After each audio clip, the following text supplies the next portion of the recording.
Hi, welcome to Photo Tutorials. On this tutorial I'm going to show you how I like to create a warm tone or a sepia effect on a black and white image using Photoshop.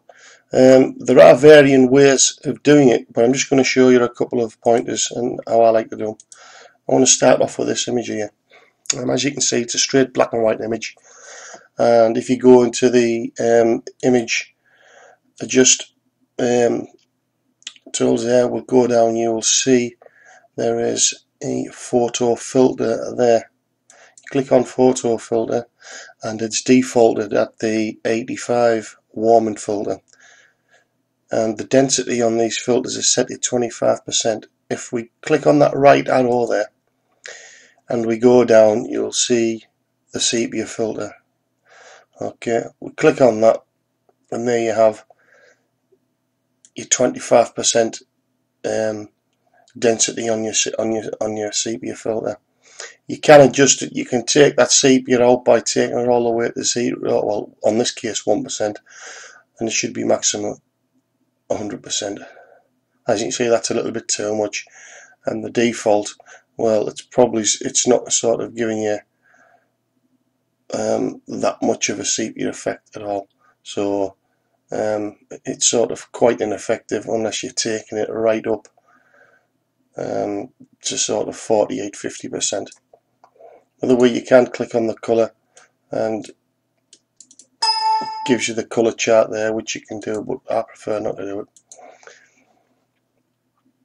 Another way is you can go to this setting here, which is the black and white. This version of Photoshop's CS6, and if you click on black and white, it gives you the option to move these colour sliders around here, and what we do is we just go onto this bottom one here, go onto tint, and as you can see, it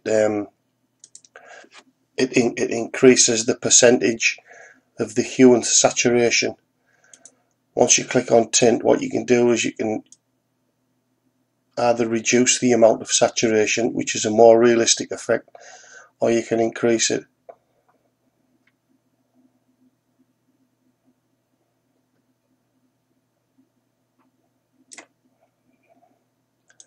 That's probably a bit too much for my liking. You're looking probably around about there. Yeah, I would 12, 13, 14% maybe. The hue, you can change the tonality of it. You can go to more of a red.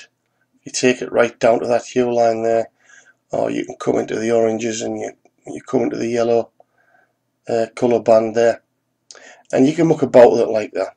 But I'm going to show you a way which I prefer to do it, and it's quite simple. It gives you a lot more control over how you take in and out your colours.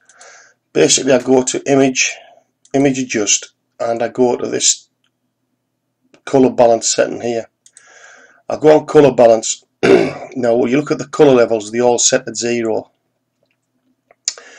Now on the left we have the cyan, magenta and yellow channels, and on the right we have the RGB channels, which is the red, green and blue. And of course each colour cancels out the opposite one, so red will cancel out cyan, cyan will cancel out red, vice versa, magenta cancels out green, and so forth. So when you look at these colour palettes, obviously we're going to be using the red, the magenta, and we're going to be using the yellow colour palette. Basically I'm just going to set off with about 15 levels of red, which is about there. Okay, now because I've given that plus 15, obviously this one, because we're going to slide over to magenta, that'll be minus 15. And what we want to do is, for the third one, obviously we're going to hit that yellow band there. So what we're going to do is we're going to make sure that the number that we put in here, that these two numbers represents 1/3 of this figure here. So what I'm going to put in this box is I'm going to put minus 45 in this box. So you would have 15, 15 and 15, which is 45, but instead of putting the 15 minus 15 levels in, you put minus 45. And as you can see, as you take that up towards the 45, you get that lovely warm tone or magenta looking cast. There's the 45.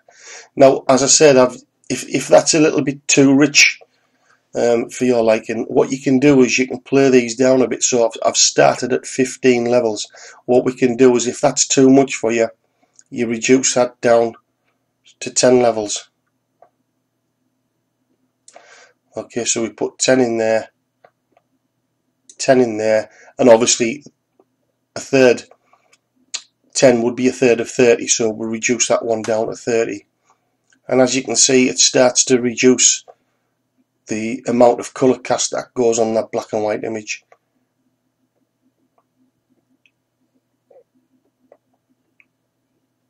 There's the 30 there. So you can see where I'm coming from there. You can take it as far as you want, or you can give it as little as you want.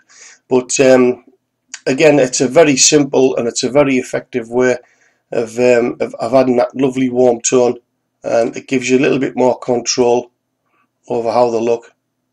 And like I say, I'm just taking them down to 5. Obviously that one will be 15, 5, 10, 15. And there you've got a very slightly warm looking print. So the higher you take these numbers, obviously the more extreme that colour cast is going to be. So that's just one way that I like to do the warm tone, and I hope you found it quite useful, and I hope you have a play about with it, and I hope you found it quite interesting. Until next time, thanks for watching. Bye bye.